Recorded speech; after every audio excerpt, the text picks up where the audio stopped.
You know, Alice and I are always looking to be more healthy, and we were just talking about how fasting is one of the best ways to do that. But it's so hard. But the great thing about Prolon is that's not what you're doing. It's not that you're not eating for 5 days. Instead, you're using their science-backed program to convince your body you're fasting. You guys, this 5-day program really is amazing. It comes beautifully packaged and it does all the thinking for you. Each day is its own box. And by following their program, I know I just feel so much better.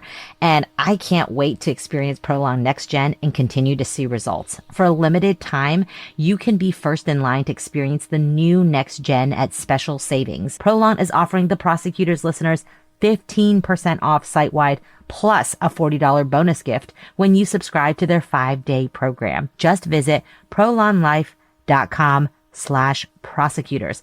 That's PROLONLIFE.com/prosecutors to claim your 15% discount and your bonus gift. prolonlife.com/prosecutors.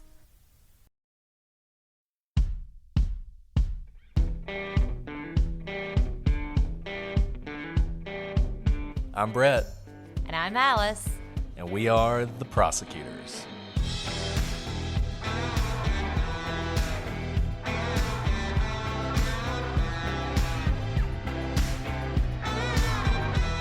Today on the Prosecutors, we discuss the first responders' testimony.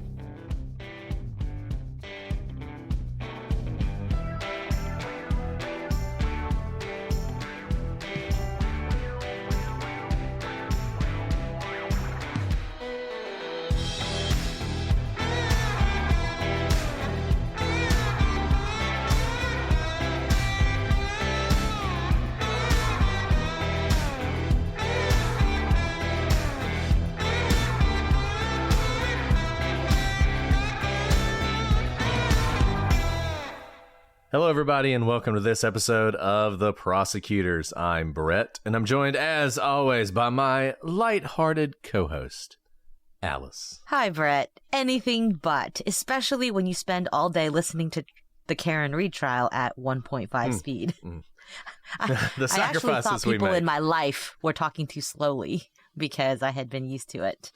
But thank you for thinking I'm lighthearted. Yeah, my wife now is like, are we going to watch the trial tonight? Like, yeah, Aw. sure. Why not? It's fine. We haven't already been watching it all day, but that's fine. So we watch a lot of it too. And that's a good thing because that's what we're covering, right? So This is what we do for This you is what we guys. do. And here's the thing, you can see clips of it on TV, but remember, trial goes on for like hours and hours a day. And even at 1.5 speed, that's a lot of hours of trial to get to watch. Not that I'm saying you shouldn't go watch it, but if you didn't want to spend all day, every day, watching the Karen Reed trial, we're here for you. there you go. God bless those jurors. Who God get to bless hear the those defense. jurors indeed. ask the same question, phrased 10 different ways. Like, it's like, okay, we get it. But okay, so we're back. We're going to talk about first responders today. I do want to say one thing because I feel like we always have to comment at the beginning of these episodes. Not surprisingly to me, but we've only done 2 episodes. We haven't even released the first one publicly, and already people are upset that we're calling this a conspiracy theory. And I want you, number one, we're not doing it in the pejorative way. It is literally the theory of the defense. The theory of the defense is that there was a conspiracy. And I think it's important that we all be honest about what we're saying in this case. If you think Karen Reed did this, then you think an ordinary woman, successful, basically ran over her boyfriend and left him to die in the snow. Own it. If that's what you think, own it. If you don't think she did that and you agree with the defense, then you think that the people at that house, including the McCabe's and the Alberts, either conspired to kill John or conspired to lure him there for a fight, or just got into a fight with him and then decided to murder him, to leave him in the cold to die. And then they were assisted in covering that up with various members of the police department who are either friends with them or related to them. Own it. If that's what you think, own it. And I see a lot of people use sort of code words like, well, I don't know exactly what happened, but something strange happened in that house. I just think there's more than what we're hearing. No, don't do that. Own it. That's what you think happened. And that's fine. And I will say this about Turtle Boy, who is very controversial. A lot of people hate him. One thing you can't say about that man, he owns it. Like, he is out there saying this is a murder conspiracy. These people conspired to murder this man, and the police, who are corrupt, helped them pull it off. And hat tip to him for saying exactly what he thinks. And I think we all need to own it as we're going through this and looking at the evidence and watching these people on the stand. Like, you need to watch these people on the stand and decide whether or not they did this. You need to listen to the evidence and decide whether or not Karen Read did this. Own it. This is not fiction, and it's not a sport. It's real life. All these people's lives, from Karen Read down to, Colin Albert, who's like 17 when this happened. Their lives are on the line here, and I think we all need to be honest about what we're saying. And we're going to continue to do that, whether it irritates people or not. And let's be clear, when we say we're not using the term conspiracy in the pejorative way, literally a conspiracy in the legal sense are people, more than one person. And usually, you can charge a conspiracy with two people, but here we're talking about many, many more than two people. But all you need for a conspiracy is two or more people who have a meeting of the minds to carry out something illegal. And also think about what exact conspiracy is your theory of the case. Is it that they conspired to lure John to the house to kill him? Or is it that he died, maybe even in some not intentful way? Like, he died, whatever it was. He overdosed. I don't know. He tripped. He died, whatever it was. But they conspired to cover it up, because that's also a conspiracy. But there are different conspiracies, actually, that are being laid out by the defense. And you don't have to buy every single one of them. But when you say something fishy happened, what you're saying is something fishy happened that was illegal. That is a conspiracy. And we need to use words that have meaning that we agree upon in order to talk about this case, instead of just, I have a bad feeling about this. And that's what we're trying to do, is put words to what you're seeing in court and also what people are saying euphemistically without actually using the words that have the legal meaning behind it. With that,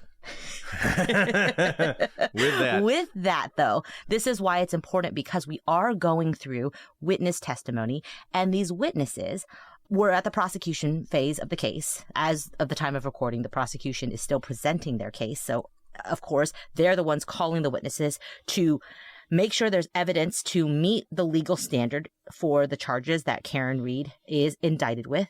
But listen to what the cross-examination is, because so far in the witnesses we've covered, I believe almost every single one of them, except maybe a family member or two, are, by the cross-examination, implied to be part of this conspiracy, implied to know something, to cover up something illicit in order to frame Karen Read.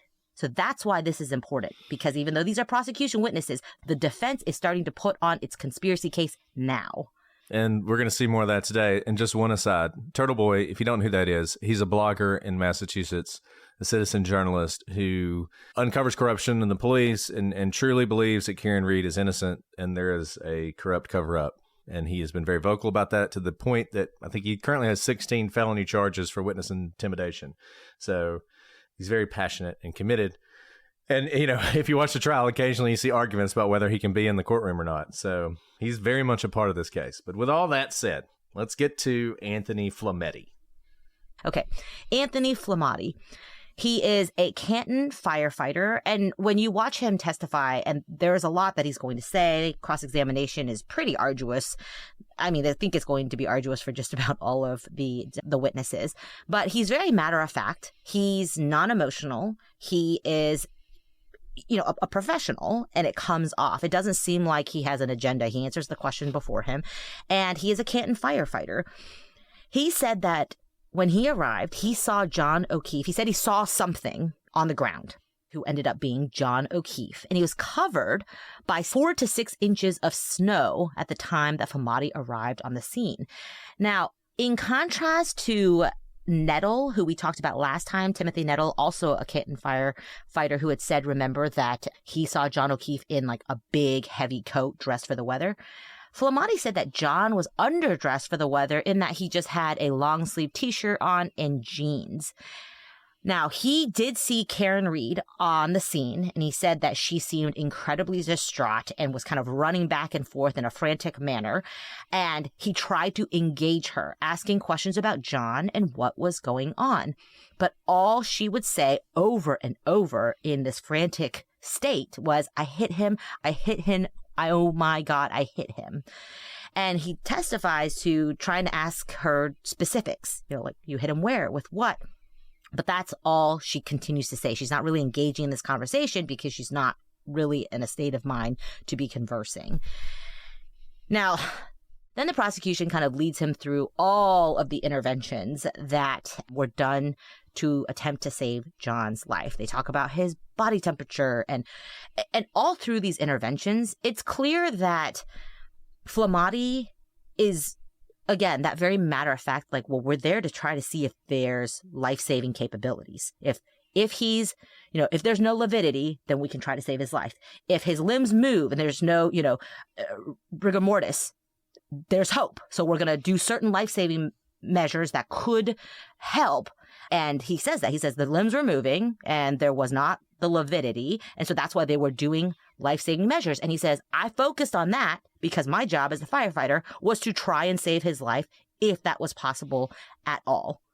And I think Flamati is one of the ones who talks about how sometimes when someone's really cold, that actually is an opportunity to save a life that you would not be able to save otherwise. That sort of being in that low temperature can preserve life in bizarre ways. I mean, there are crazy stories about that. And that was sort of their hope, even though there wasn't a lot of signs of life with John, that nevertheless, there might be a possibility once you warm him up and get his core temperature up, that maybe you could get his heart started. And because of how cold he was, he might be able to have sort of a miraculous recovery. But obviously that didn't happen. And one thing to note, if you watch his testimony, is he's not defensive about, for example, not being able to say more or engage Karen Read more, because he's like, I'm there to save his life.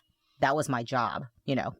He's not defensive about it. He doesn't try to make up answers, because you'll have witnesses sometimes who try to give whoever's asking the question answers. He's like, I don't know. I was focused on his core temperature. I was focused on chest compressions. I was focused on, X, Y, and Z medically. And he explains all of these medical interventions, and there were a lot of them.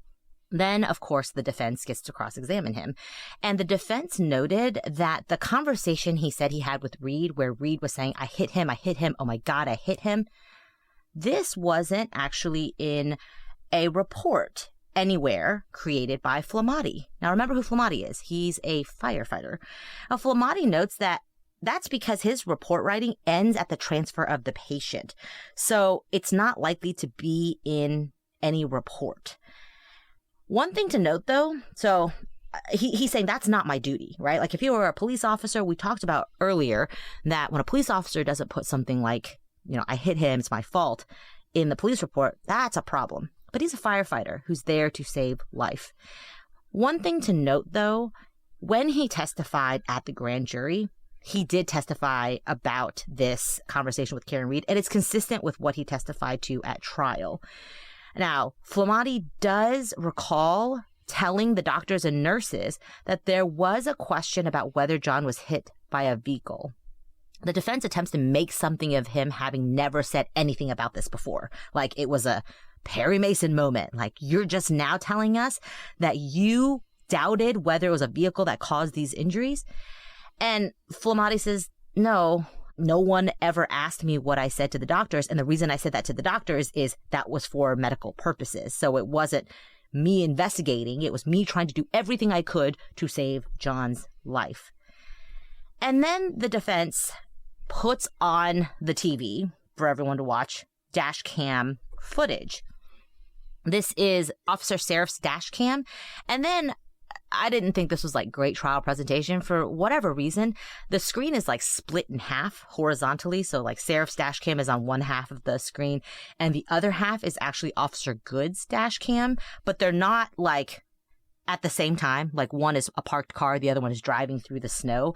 And it's actually a little bit difficult to watch both at the same time because they're not like different angles of the same view. They're just two different dash cam. And I got very confused, Brett, watching it. I couldn't see anything. And I couldn't follow what really I got anything from it was there was either. a lot of snow. And another thing that I got from it was how pitch black it was. Even though this is the morning, it's like 6:30 in the morning, it looked like it was the middle of the night. And from the driving dash cam, you can see that there's just snow pelting down onto the car. And it made me understand better how difficult it would be to search in those conditions with that snow and it being looking like it was pitch black outside. So whatever the reason for having the split screen of the 2 dash cams, the defense kind of plays seconds of the video and then freezes it. And he keeps doing this back and forth because the point of it is to try and show that Flammati, who was on scene, never spoke to Karen Read. The whole point of the entire cross-examination is to undermine the I hit him, oh my God, I hit him statement by Karen Read that Flammati testifies to. I can't really see that in the dash cam video because there's just so much going on. There's so much snow. There's so many people walking back and forth. Really, all they get is Flammati saying over and over, I don't know if that's a person that walked by. I don't know if that's Karen. I don't know if that's me. I don't know who's doing chest compressions. It's very blurry. And ultimately, he undercuts that entire kind of line of cross-examination by explaining that he had the conversation with Karen Read at the beginning of his interactions with her and not the part of the dash cam that the defense is showing.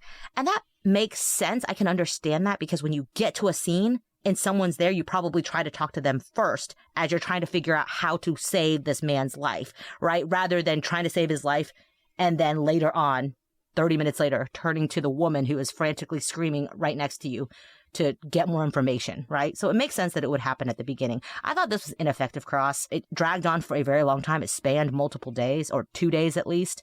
And Flammati kind of was, again, matter of fact, unemotional, didn't seem to be part of any conspiracy. It's not like everything he said was fantastic for the prosecution. Remember, he's testifying that John seemed to be dressed in inappropriate cold weather clothes, which if you want this to be Karen Read hit him after he got out of the car, you want him to be fully clothed in winter garments and he had never been inside, right? So his testimony is not like a slam dunk for the prosecution's theory, but he also doesn't seem to have like a bone in this fight. And this goes back to, it's important to watch this stuff. You can read coverage of it. You can listen to us talk about it. You can listen to other people talk about it. And you might say the exact opposite thing. Watch him. Judge his body language for yourself. I thought he's a big problem for the defense, frankly, because what he says Karen Read said is very important because it's one of several times that day where someone heard her say, I hit him. And it's interesting, it's interesting how coverage can change facts because we've had people say things like in the gallery talking about this case that nobody ever said this until trial. It's like, no, people were saying it immediately that she said that. And Flammati doesn't have an obvious connection to the family. So you have to either believe he's doing this as a favor to Katie McLaughlin, who's going to come up later, or he's just been confused that in the months later, he's sort of been brainwashed into believing he heard this. And that's possible. I'm not saying that's not possible. We've talked about this before. Memory is a fallible thing, but he comes off very credible. And he does say, essentially, he wants to talk to her to get some information, like Alice was saying, so he can treat this guy. So he goes up. What's happened here? And all she can say is, I hit him, my God, I hit him. And so he just passes her off to Katie McLaughlin, who's going to testify in a minute. Before we get to McLaughlin, though, first we have Matthew Kelly, who is also a Canton firefighter. He remembers John had on a hoodie, which is different from both Flammati and Nettle. And this just goes back to eyewitness testimony, man. Like it's always something. And I hear people, the defense has done a pretty good job of trying to show inconsistencies in testimony. And I'm just always surprised that that's so effective, particularly amongst true crime fans who follow a lot of cases. I would think by now we would all understand witness testimony is always inconsistent. Every single person who views a scene brings their own experience, vantage point, memory, everything else to it. The fact that it's inconsistent, to me, makes me believe most of what these people are saying. Now, obviously, I doubt all eyewitness testimony, but if they were all telling me the same thing, then I'm thinking they cooked the story up. They rehearsed the story together. They made sure to get their story straight. And that's the whole point of getting your story straight, right? So there won't be any inconsistencies. And there's just inconsistencies all the time. And I think it's because these people are telling the truth. This guy has no reason to lie. He doesn't even say anything particularly helpful for the prosecution. He says that John's only wearing one shoe. He says that Karen has blood on her around her mouth and that she's hysterical. And all he heard her scream was, he's dead. He's effing dead. So sort of just one more sort of color witness, but doesn't really bring a whole lot to the case.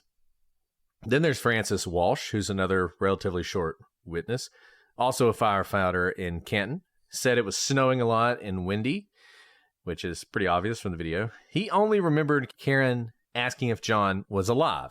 So Karen, everybody says she's hysterical. She's kind of all over the place. It seems like different people are hearing different parts of what she says because different people are consistent with each other, but they're not all consistent. And he seems to be one who briefly heard her ask if he was alive, and that's something other people heard as well. But he didn't hear, for instance, he's dead, and he didn't hear I hit him. He didn't hear any of that stuff. He just heard that question. And he's the engine driver, so he saw a lot less than the rest. Which brings us to Katie McLaughlin, who is another person, unlike Flamati, who is presented, the defense attempts to undermine him, but can't do a lot with him because he doesn't really have any connection. McLaughlin, they're going to try and make sort of part of the conspiracy, part of this group of people who are conspiring together. Now, she is a firefighter paramedic for the town of Canton. She testified that Reed was very upset and distraught. Katie tried to get basic demo info from Karen, demographics and other things. Any information about how John ended up where he was, did he have medical problems, did he take medications, all the things you would expect a paramedic to want to know when treating someone. Karen did tell her who John was and his birthday and did give her some initial information. Karen asked if there had been any significant trauma, and that was when Karen said that she hit him. There was another woman there who told her to calm down, which would either be, well, we'll figure out who it is later because I'm sure they'll testify about it, and that she was hysterical. A police officer apparently was nearby and said, "You what?" And Karen repeated that she hit him, and the officer told someone to get Goody down here. We're going to hear from Officer Good later, or Sergeant Good, who is one of the investigators. Katie assumed that meant the sergeant. Katie said she didn't follow up as the police officer had heard what was said, and it didn't seem to be important to the treatment, at least. Based on Karen's demeanor, Katie thought at this point there was no real point in continuing this conversation because she was hysterical, so she went back to the ambulance to help with patient care. Katie said that John was wearing jeans, a zip-up jacket, and one sneaker. Now, in cross-examination, the defense showed a photo that had Katie, Karen to her right, a woman to her left, and a police officer nearby, which was interesting because it pretty much confirmed her early description of the scene and who all was around when Karen would have said this. Now, the defense noted that the first time Katie made an official report on this statement was January 30th. But two things about that. Number one, Katie noted that the first time it was made to a police officer in her presence was actually at the time that Karen said it.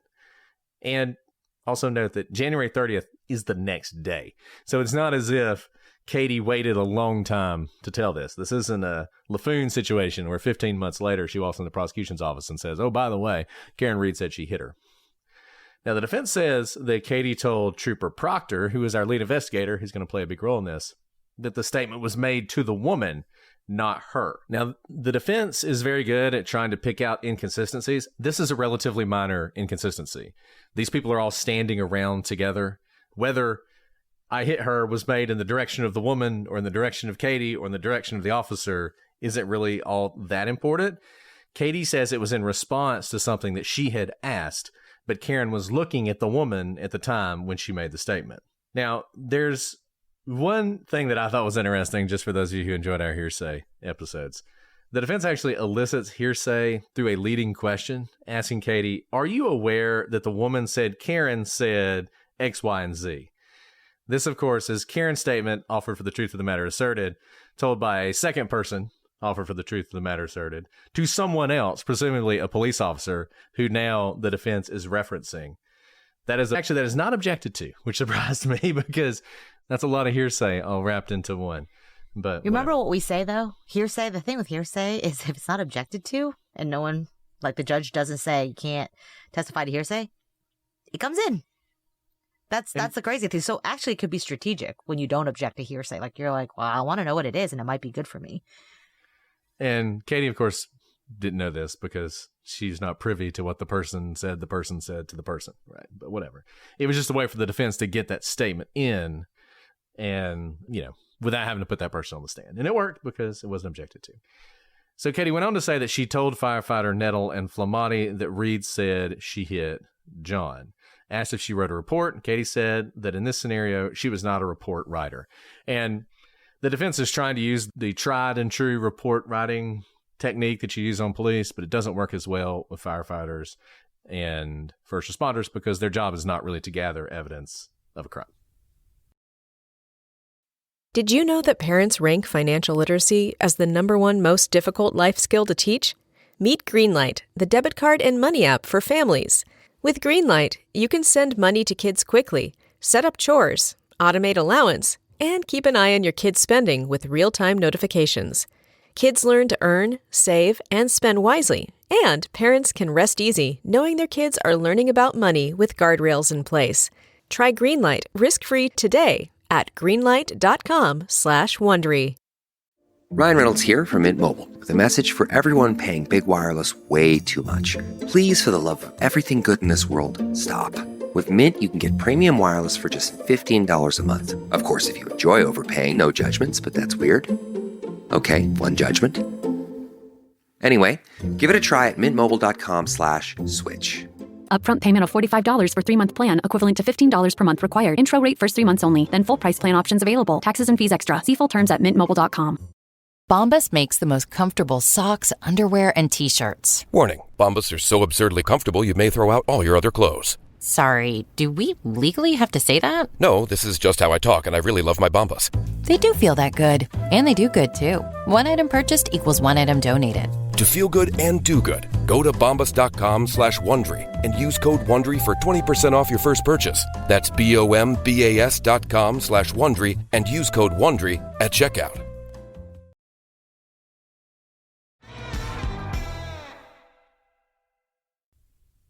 So the defense continued to focus on Katie. So their questioning now turns to whether Katie knew Caitlin Albert. Caitlin is the daughter of Brian Albert, and she was at the house the night John was killed.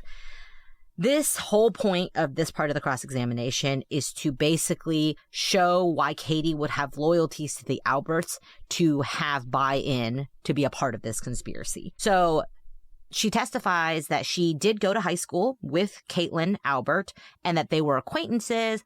They saw each other on occasion because of their mutual friends. They lived in the same town. They essentially grew up together, but they weren't particularly close. This is not someone you call to go bury a body, so to speak, right?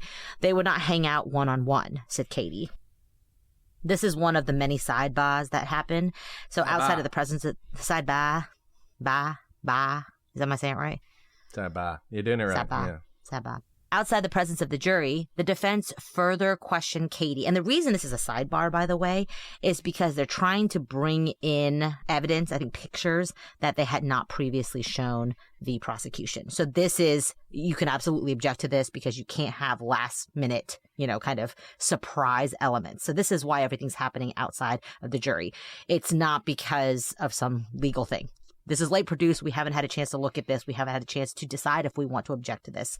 So outside the presence of the jury, the defense further questions Katie. And this can happen where a witness is still on the stand and she is answering questions, but the jury's not hearing this. And the purpose of this is for the judge to see what the questions are, if it's going to be relevant, and having to make kind of these decisions on the spot without prejudicing the jury who would have heard the testimony. And in that case, it's hard to get them to unhear what they've heard.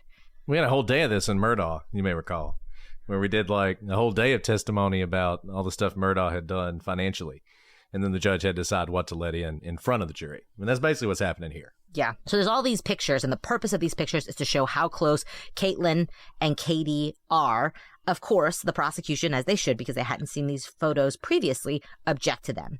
And so this questioning is going to whether the prosecution's objections to this evidence should be sustained or overruled.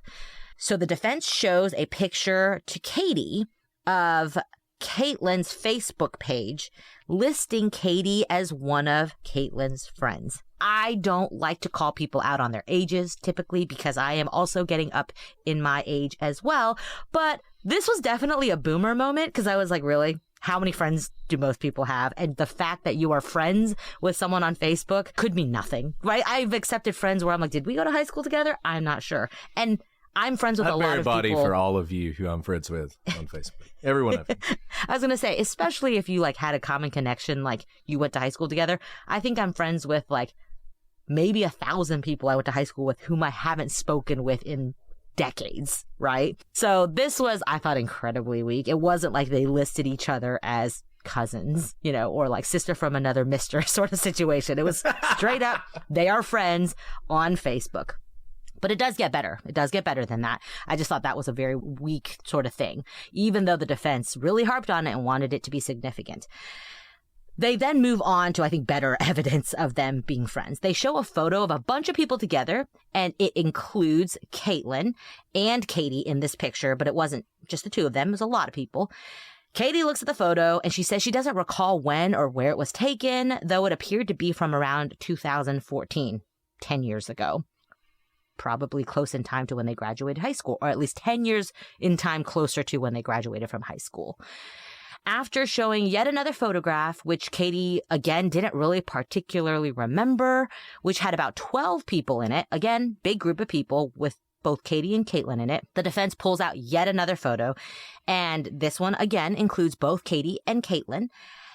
And the defense takes a close-up of this photo. It shows Katie and Caitlyn in bathing suits with Caitlyn's arm around her and Caitlyn drinking a beer. What it looks like is like, again, probably a bigger group photo, and they focus in on the fact that they're next to each other. Probably it's some gathering, party, event, whatever. Bathing suits, beers, hanging out.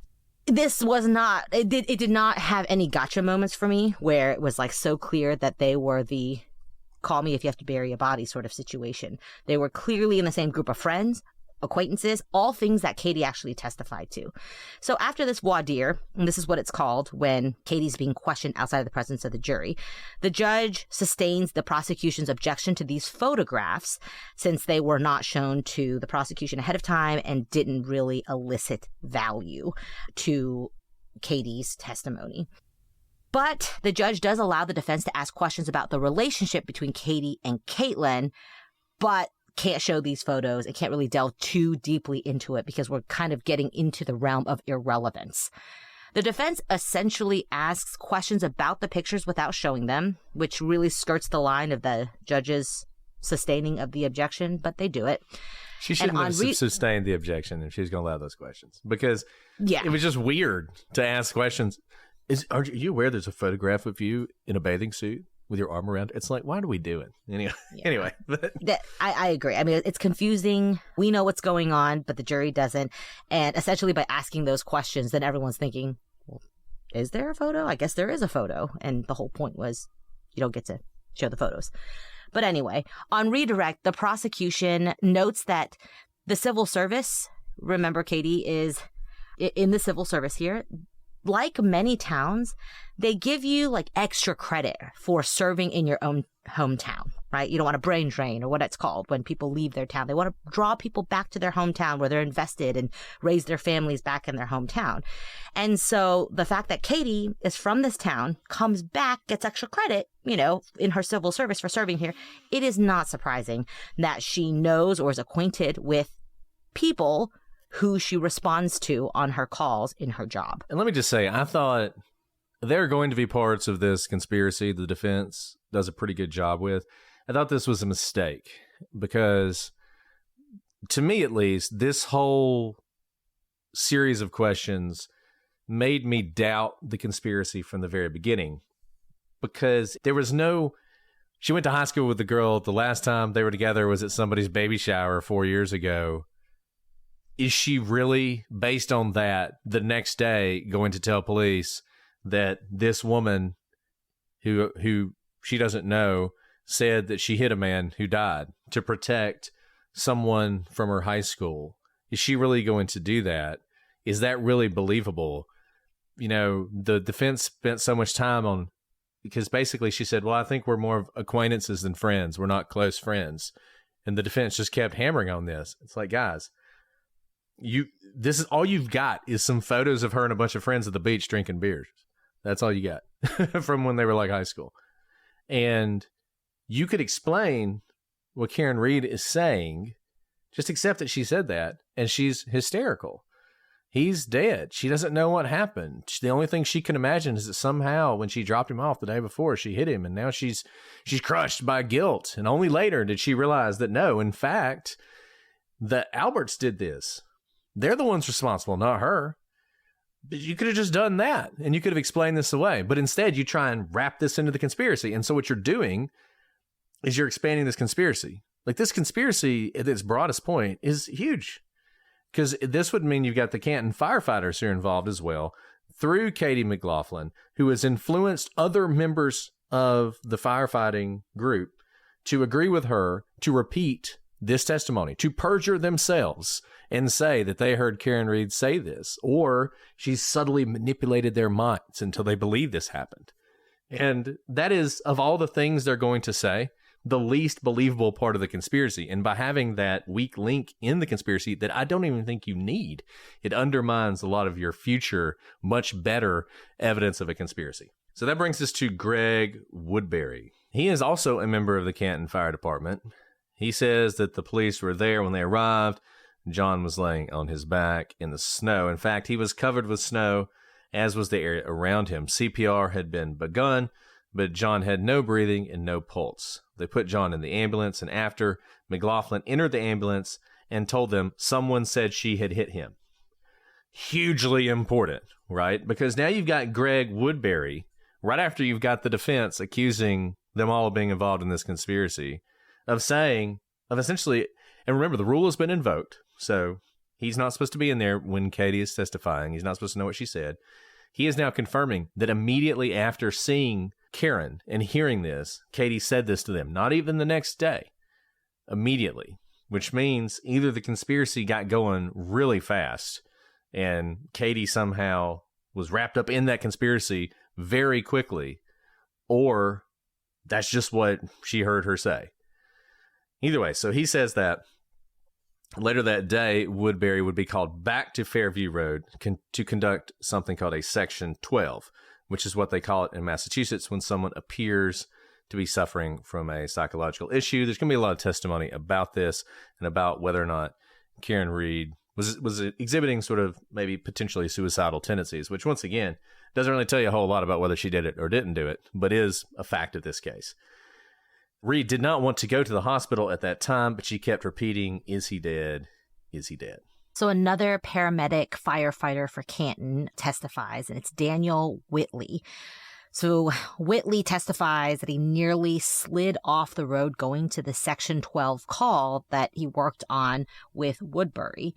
And he did so because it was snowing so badly, as we've already seen in the dash cams. And a lot of people, everyone is going to talk about how bad the weather was. Now, he testifies that Karen talked about not wanting to live anymore. It makes sense that this is part of his testimony because Whitley is there specifically for the Section 12 to help out, to see if there's a psych issue going on, if Karen Read needs to be held for any sort of mental issue.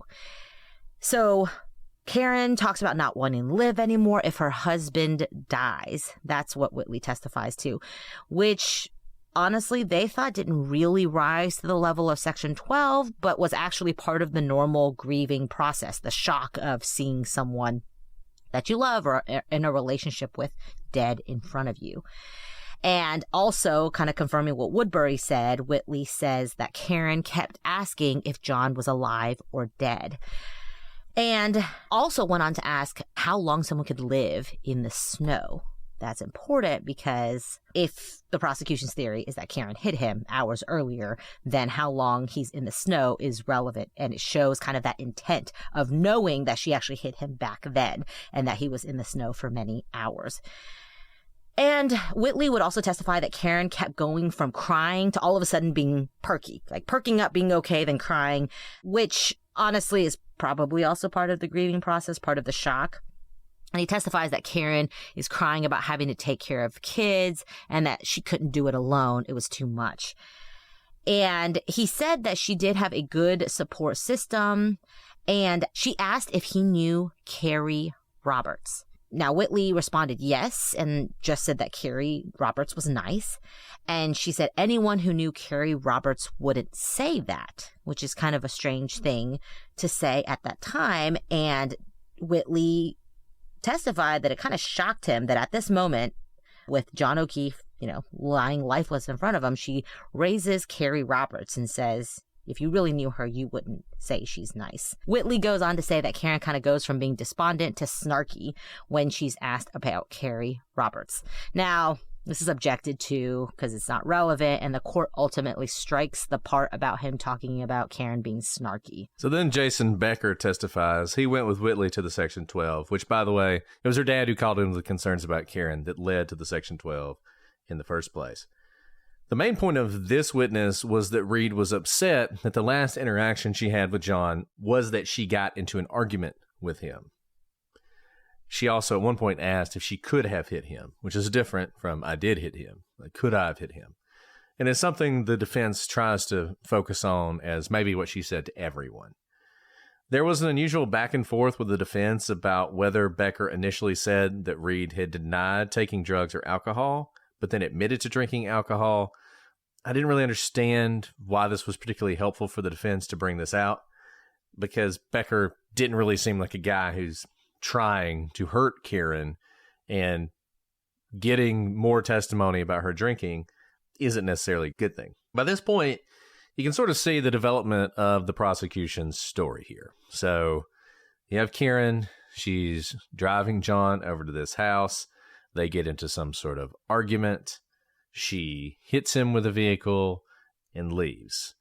Then, at some point later, she comes back. She realizes he's dead. She's overcome with grief and guilt, and she starts telling everybody she can talk to, I hit him. That's the theory the prosecution's starting to build here. And they've managed to do it with various different people, most of whom aren't really related to the supposed conspirators at all, with the exception of Katie McLaughlin, whose story is corroborated by other people who are not, who you wouldn't think would be part of this conspiracy. But given how broadly you think this conspiracy goes, maybe are in order to help Katie and to protect her, they're willing to lie about Karen. I will say this.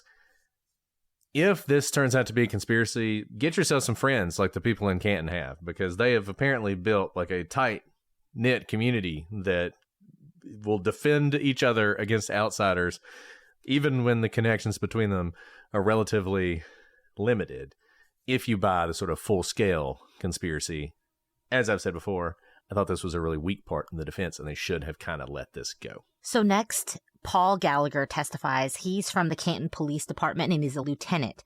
He arrived shortly after 7 a.m., and even though that's the morning, it's still very dark and very windy, still part of this snowstorm that's happening. At this point, John has been taken away. He's not on the scene anymore. And he testifies that it's snowing heavily, at least 4 inches of snow, making it a unique and difficult scene to process. He testified that there were light pink spots in the snow, which they thought might be blood, and they wanted to process the scene, but they never had to do it with so much snow. So to try and kind of deal with all the snow that was already on the ground and collecting, they get a leaf blower to remove some of the snow, which is kind of difficult because that's probably going to blow away some evidence too. But look, I've been in nor'easters, and I don't know. However you can get rid of that snow, I get it. And look, I mean, this is a point some people have raised, like, oh, you could have damaged the scene or whatever. And I feel like sometimes, I think we all know what the CSI effect is, but we still fall into it. This is the real world. And in the real world, when you're trying to collect evidence in the middle of a blizzard, some things are going to have to be done that you would prefer not to do. You're going to have to do some things that may lose you some evidence, may contaminate some evidence, to try and get whatever you can and save the scene. This is awful. The wind is howling. The snow is coming down. They got this blood in the snow, what they think is blood in the snow. At some point, the snow is going to melt, and then that's going to be gone. And they want to see what's underneath the snow. Like what a knife or a gun or maybe someone's wallet that he was on. You know, I mean, you don't know what it is. Dig? Would that be better? If they got out shovels and started digging through the snow, would that be less contaminated? Have you ever, I think I've told this story before, but it's worth telling here. My very first snowstorm in Connecticut, I didn't know you had to dig out your car while the snow was still falling because it's a lot of work. So I waited to the next morning, and it was 10 hours later, not that long. And my car was completely covered. It was like this type of snow, right? When I looked outside, there were at least 4 inches of snow. already. And I was like, I'll just get it in the morning. It's dark outside. I don't want to go outside and below, in the teens and shovel. In the morning, my car was completely covered up to the windshield, like halfway up the windshield with snow, and it had frozen overnight. And my car was frozen for the rest of winter. I didn't get access to my car for 3.5 months.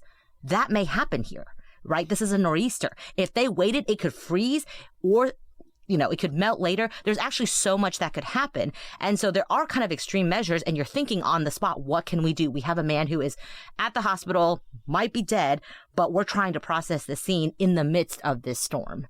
Yeah, I mean, if you want to criticize this, feel free. But the man in the arena was having to come up with something pretty quickly to try and get whatever he could out of this scene where a cop's just been found dead. And frankly, I just don't have a lot of time for people who want to criticize stuff like this when these officers are doing the best they can. There's no reason to think Paul Gallagher showed up, decided, I'm going to ruin this scene and save whoever actually killed John O'Keefe. I think he's just doing the best he can. And like I said, if you want to criticize it, if you can come up with a better way to do it right now, sitting in your warm home, okay, good for you. Maybe you should send that to every police department in the Northeast so they'll have that information.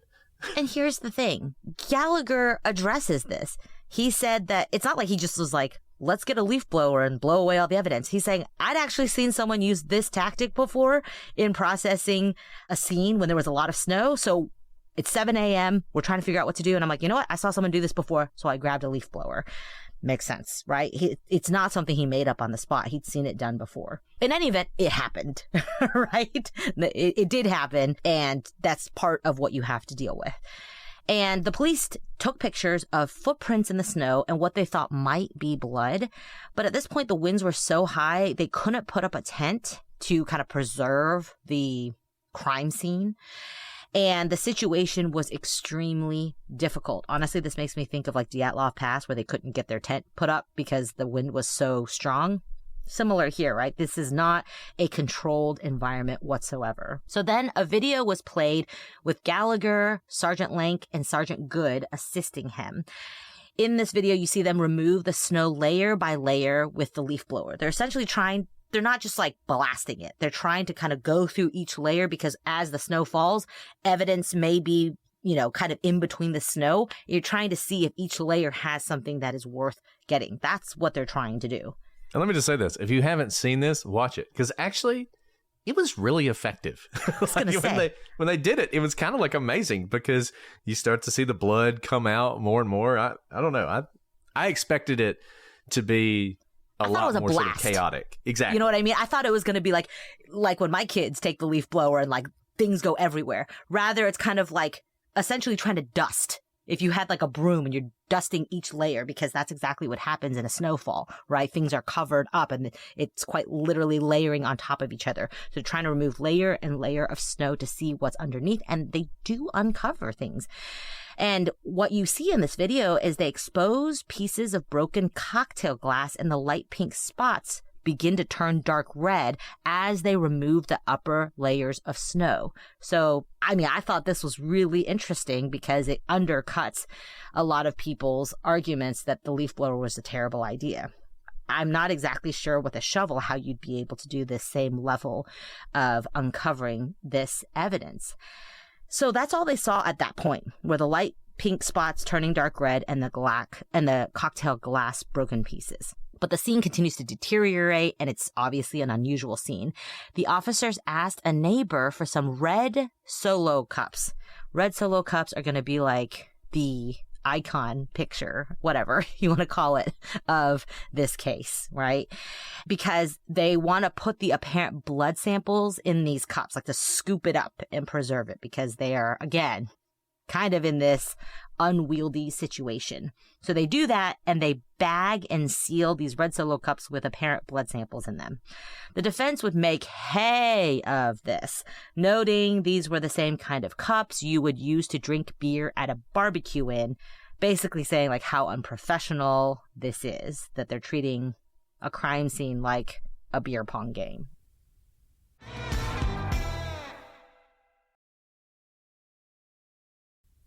Gallagher acknowledged that this was unusual, but stated that nothing at the scene was standard. The defense would then go on to show photographs taken by police of the Solo cups in the Sallyport, where the vehicle was also being kept. The defense suggests that this could have led to inadvertent cross-contamination or intentionally putting blood on the vehicle, though you have to wonder why you do that and then document it with police photographs. Like if you were trying to contaminate your evidence, you try to do that in secret and not do it as part of your police evidence. So they did the best they could with the leaf blower and the Solo red cups, but the defense, obviously in their cross-examination, is trying to show that this is all unusual, making fun of the police. And this is kind of strange because the whole red Solo cup is less towards the conspiracy and more towards how incompetent the police are. But they're so incompetent that they're able to pull off a very complex conspiracy. Right. I guess I should ask the neighbor for Tupperware. Something they could like plop the top on.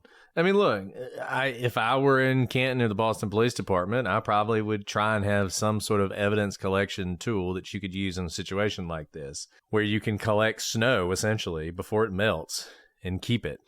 Yeah. They probably should have had that, you know? I mean, the defense is all like, did you go back and get flags? And they're like, no, we didn't go back and get flags. And it's one of those things where criticize it if you want, but I think it was better than leaving it there to melt, to me. And, you know, maybe you're worried about cross-contamination. I understand the sort of intentional, like the idea that someone could have gone into the Sallyport and got one of the cups of blood out and dabbed it on her bumper to try and show, to further the conspiracy, which is what, once again, I mean, that's the whole point of this, right? Like, we're not the ones making this up. If you hear that and you think, that's ridiculous, I can't believe they would try and say that's what the defense is trying to say. That is what the defense is trying to say, is that gave the ability for someone to do that.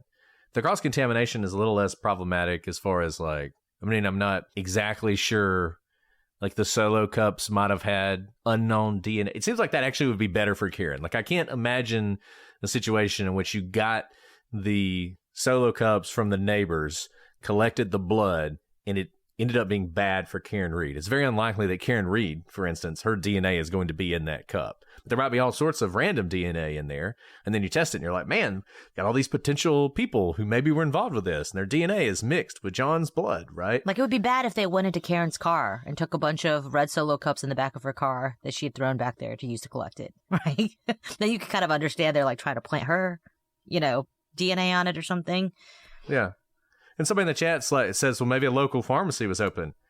It was the middle of a blizzard at 6 o'clock in the morning. Maybe it was, or maybe it wasn't. I mean, and remember, the snow's still coming down. They could very well lose that blood. And maybe their thinking is maybe this is contaminated, but maybe we'll be able to save something. Like, there could be nothing left, but you have to make a decision at that moment or you lose the opportunity altogether.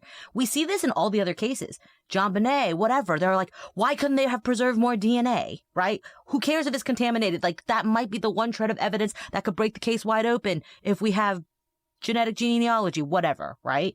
They're just thinking, preserve everything while we still can. In the midst of a blizzard, things might melt, things might fall. We may literally lose this, like, potential blood in the middle of snow that was buried until we snow blowed it or leaf blew it. What's the past tense of that? Yeah, and look, it's one of those things where it's very easy. And look, if I was the defense attorney, I would be doing everything they did with this. I would be like, so you're telling me that this is the best evidence you've got, and you got a snow blower blowing everything all over the place, and then you go get some Solo cups, probably from the party they had last night, probably already still had beer in them, and you're scooping up blood, and you think that works for a police investigation. I mean, of course you're going to say that. It's so easy to do, but I kind of feel like when you sit back and think about it, you're like, well, I mean, okay, not great. And the officer admitted that. This was not perfect. This is not what you would do if you were at the training room and they were training you on how to secure a scene.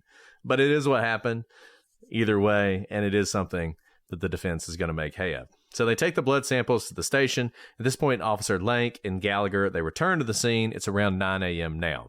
They go into the residence through a sliding door. There were 5 or 6 people there, including the Alberts. This included Brian Albert, who was a Boston police officer, as we've told you before. He is someone that Gallagher knew. He also knew Brian Higgins, who was the ATF agent, but he did not recall him being there at that time. So they also talked about the search warrant and the removal of the rear tail light of Karen's Lexus. This occurred around 9:50 that morning. There's video of this from the Sallyport where the vehicle was taken.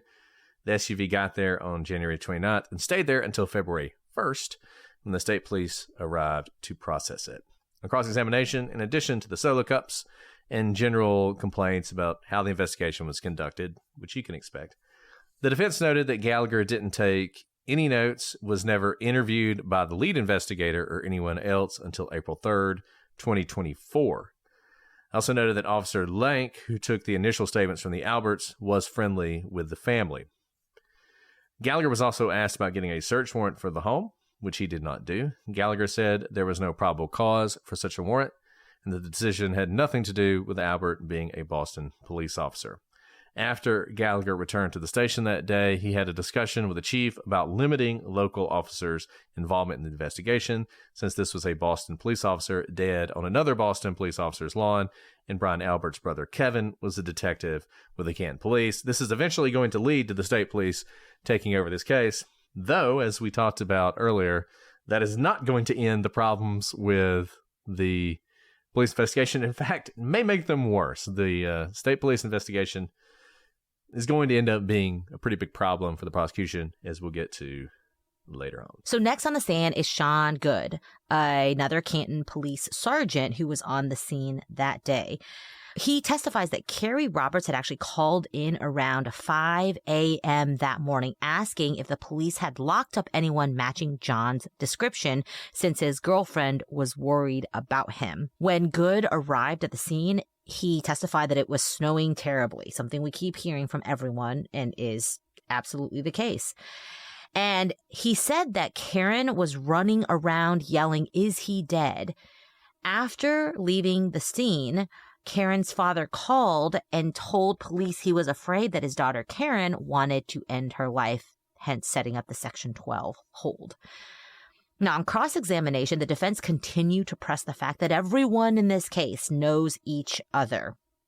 They kind of dig into the fact that Good went to high school with the sister of State Trooper Michael Proctor, who is the lead investigator and problematic, as we will know later on, based on his many text messages about Karen Reed. And he's also the sister, and also is close to the sister-in-law of Chris Albert, who was the brother of Brian Albert, the house where John O'Keefe was found outside of.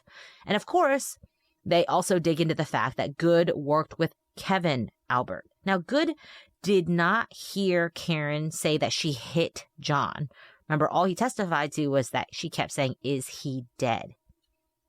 Officer Good was asked about his report and the fact that a photo was later added to the report that was not at the time of the writing of the report.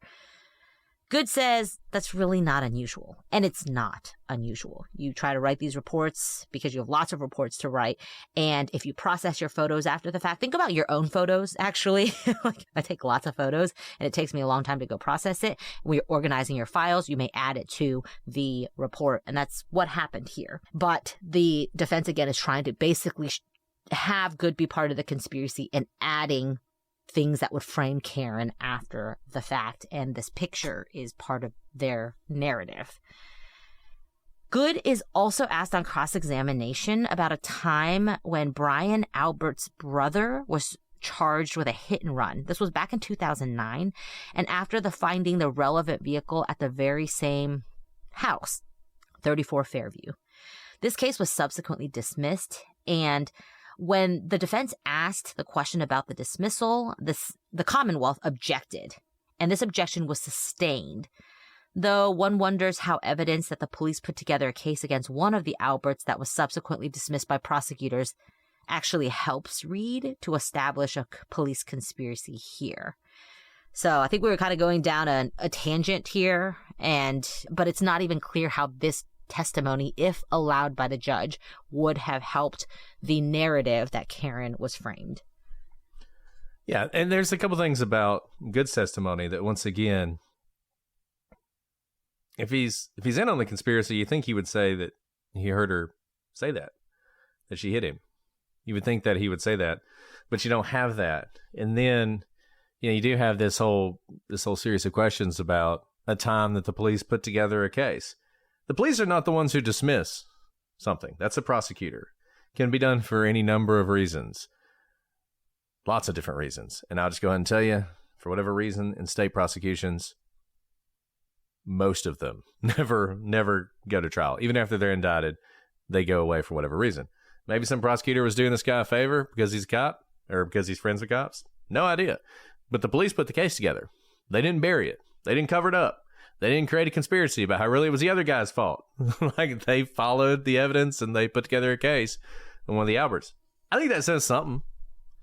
I mean, it's a relatively minor point. It. I'll say that much. Yeah. Right? Exactly. They did not bury it in a case that would be much easier to bury than one where a dead guy's on the lawn. And they looked for the car. You would think if the conspiracy was to let him off, you wouldn't even go look for the car. You'd be like, hit and runs are hard, man. Never found the car. Like, they actually found the car. There may be evidence for it, not for it. Who knows? Maybe there was some pretrial deal. We've talked about pretrial deals where if you've not had any other criminal records before, you're kind of like on probation, but then it's essentially like expunged. It's dismissed. There's no actual real charges if you keep your nose clean for a certain amount of time.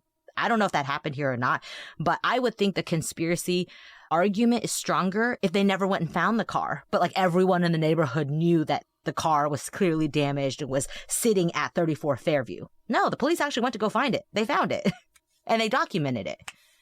Yeah, if a cop had found that car and, pulled a Adnan Syed and moved it somewhere and dumped it, and then had somebody else lead him to the car and be like, well, who knows whose this is? That would be pretty powerful. If the defense could show that happened, then you'd be like, okay, they've done this before. They have protected these people before, and now they're doing it again. But that's not what you see here. So, I don't know. Take of it what you will, and that's all you can do, and that's all the jury can do.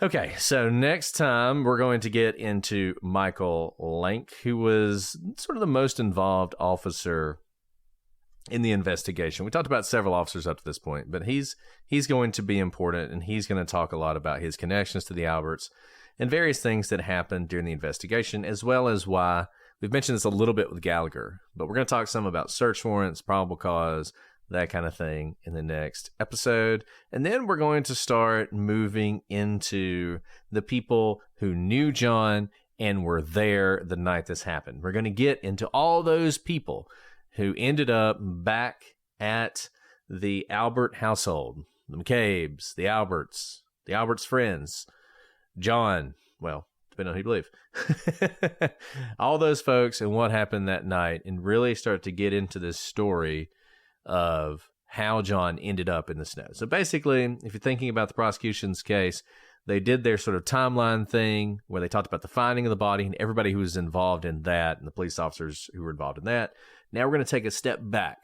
I'm going to go back 24 hours and we're going to start talking about what led up to the finding of the body. And we're going to hear from a lot of people who, if the defense theory is correct, are either murderers or accessories to murder. A lot of them, pretty much every one of them, had to either know what happened or be directly involved in what happened. And we'll have fun discussing that with you, though I will say, as always, if you get the opportunity to listen to these folks' testimony, do it. I think so much. I mean, one reason we have trials the way we do, we don't rely on written records or, depositions or affidavits, is because seeing the person talk, listening to what they say, seeing how they respond to questions is so important, because people do lie. And you want to know, is this person lying to me or not? Particularly if you think that person might be involved in the crime. So watch them yourself, judge the credibility for yourself. We'll give you our opinions, but they're just our opinions, and that's all they are.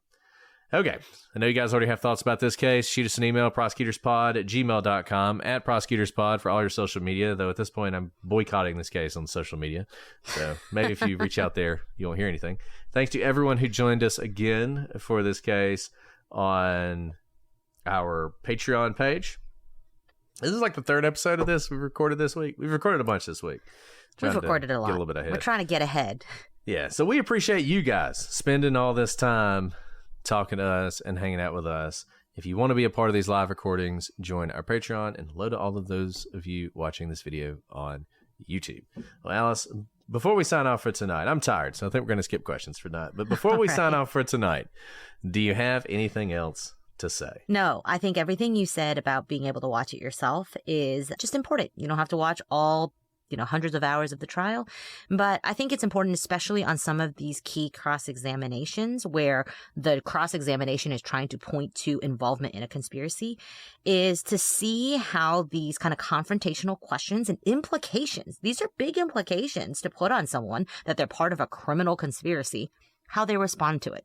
If they get emotional, if they get defensive, and judge for yourself what you think is happening. And also think, if you think something is inconsistent in your mind, like what we talked about earlier, where the police is so incompetent, they're using solo cups, to being able to organize a multi-agency, dozens of people conspiracy in order to cover up the death of a fellow police officer. Not say it can't happen, but when there are those inconsistencies, don't suspend reality. The whole point is to take your experience and decide whether this is a believable, real life situation.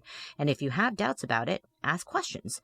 And you're going to maybe ping pong back and forth between witnesses. But think about what it takes to be able to get multiple people's story straight. We covered Robert Wong's story, where we concluded that there were 3 people in that house who probably got their story straight when they spoke to the police, and how difficult it is to keep a secret among 3 people. We're not talking about a secret among 3 people. We're talking about a pretty complex cover-up that took place almost immediately as soon as the body was found at 6:30 a.m. And all of these people are having to testify without the benefit of having seen their other alleged co-conspirators testify. And how disjointed you may think that type of conspiracy testimony would be among dozens of people. And if you see that, and if not, how did they pull it off? How did they pull it off by basically 6:45 a.m. among multiple people who were not even on the scene yet? And I think, just one other thing on this, because I feel like a lot of people feel weird about this case, and you have an unusual feeling about this case. And we often say, follow your gut. So if you have an unusual feeling about this case, don't just ignore that. Think about why you do, but also think about this. One problem whenever you have the defense trying to make out the conspiracy. We charge conspiracy. It's a crime. And when we do it, we have to lay out exactly how the conspiracy happened, exactly who the participants were, what the things they did as part of that conspiracy are, what their overarching plan was, when they came to an agreement. We have to prove all that. The defense is offering a conspiracy. They don't have to prove anything. They're just offering sort of the possibility. They're getting your mind going, imagining like how this could have gone down with a conspiracy. One thing I think probably is good to do, particularly in a case like this, as we said earlier, the defenses, because they're doing that, they really are painting a pretty broad picture here. They got Katie McLaughlin involved in the conspiracy, or at least they're offering you the potential that she is. Sit down with the evidence and think about what is the smallest the conspiracy could be for it to work. What are the fewest amount of people possible for this conspiracy to work? And think about all the different angles and what the conspiracy has to do and what it has to explain for this to work. I think that's a pretty valuable exercise. If you can get the number down pretty small, then it's more likely. Like if you can get it down to 1 or 2 or 3 people, even maybe a little bit more than that, then I think it becomes more and more likely. The smaller you can get the conspiracy, the better. If it has to be a big one, if it has to involve 10, 12, 20 people from all these different agencies, that is hard to buy. I mean, you're going to have to, as we've said before, extraordinary claims need extraordinary evidence. Like you're going to need a lot more evidence than just the police are corrupt and incompetent, which they may very well be. And I think one thing about this case is if you live in Massachusetts, you've lived through a lot of police corruption and incompetence lately. And so you are primed to believe that that could have happened in this case. And I totally get that. But the smaller you can get that conspiracy, the better. So think about that. And I would be interested to hear if you guys out there have done that. Send me sort of your best story of how this went down with the conspiracy and who's involved. And I'll be happy to share it later on when we sort of get into theories. And one question that just kept like coming to my mind from the very beginning. See if you can, maybe you guys have a great answer for this. But if all of these people, even if you can get it down to a small group to carry out this pretty complex conspiracy, and I say complex because it's going to involve at least more than one agency and at least more than family members, right? Why they would place the body in the yard of a police officer. You get to plan your conspiracy from the beginning. There are lots of dump sites in general, and it makes it really difficult to run away from involvement in something when it's pretty close to your house. So, I mean, if they just dumped him like 5 more feet to the left, he'd have been in somebody else's yard. I mean, it was literally right on the property or across line. the street, right? Or across the truly, street, yeah. When the thing about the conspiracy is you get to plan the parts of it, including where the body ends up. So, why did these conspirators who investigate crimes and are part of, this is what they do, is investigate crimes, why would they choose this to be the dump spot? This has befuddled me in the conspiracy narrative from the very beginning. So maybe you have a good answer for it, but that's something to think about as well. Like you said, there are neighbors close enough to lend the police officers Solo cups. Why not their neighbor? Why not the neighbor's yard? Why not across the street? Why not totally somewhere else? Because it was snowing too hard? So why even have them in your yard at all? So some things to think about.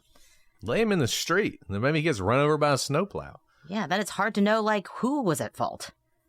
Yeah, but now we're questioning the men in the arena again. So maybe the conspirators they didn't come up with very good ideas. That was the best they could come up with in the moment. It's like the Solo cups. The conspirators and the Solo cups, the same thing. Okay, guys, we'll be back next time. Can't wait to discuss this case with you some more. Who knows? By the time you're hearing this, maybe at least the prosecution will have finished their case. Hope springs eternal. Who can say? And, or maybe the case will be over and we'll look like idiots because the FBI will have raided the courthouse and arrested everyone. That could happen. Who knows? Then we'll just bury these episodes, and the only people who even know they happen will be our patrons. So everybody keep quiet. We're going to conspire together to make sure that no one ever knows we did these episodes if it turns out bad. All right. Well, we'll be back next time. But until then, I'm Brett. And I'm Alice. And we are the prosecutors.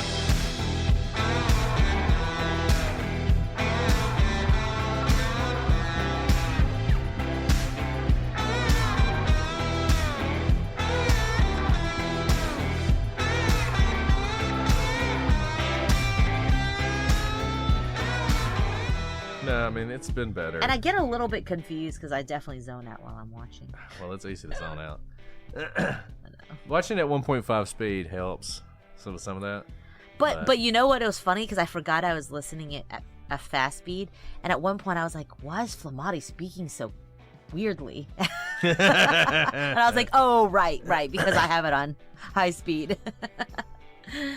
Okay. Who's the last person we talked to? We talked about Nettle. Okay. Yeah, right? We talked about Nettle. You're right. Yes. Because he's the first person who said, she said, I hit him.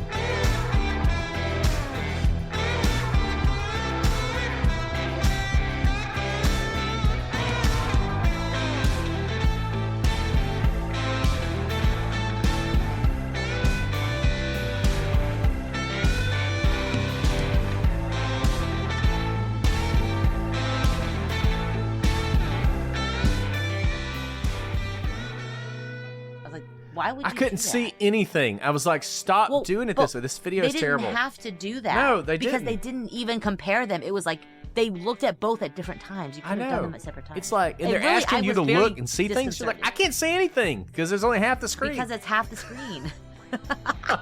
We're the same person. I know. I just.